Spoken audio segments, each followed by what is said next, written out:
পশ্চিমবঙ্গের একটি বিখ্যাত ঐতিহ্যবাহী বাঙালি শীতকালীন মিষ্টি জয়নগরের মোয়া। এই জয়নগরের মোয়া আনতে আমরা টুক করে চলে গেছিলাম খোদ জয়নগরে, আমাদের রাজপুর থেকে।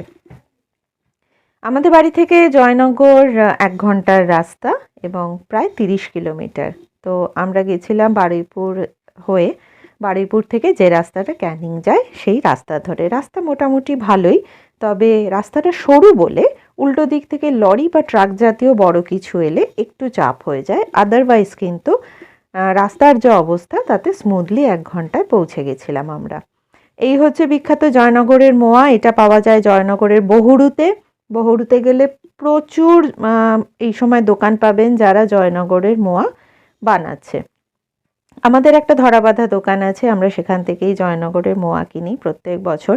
এইবারে আমরা যেটা কিনলাম ওটার সাথে সেটা হচ্ছে ঝোলা গুড়, এবং বিশ্বাস করুন অসাধারণ ছিল তার স্বাদ এবং গন্ধ। তো একদম অথেন্টিক জয়নগরের মোয়া এবং ভালো গুড় পেতে হলে চলে আসুন জয়নগরে বহুরুতে। এই দোকানটাতে আসতে পারেন, বা এর আশেপাশে যত দোকান আছে মোটামুটি সবগুলোতেই ভালো জয়নগরের মোয়া পেয়ে যাবেন।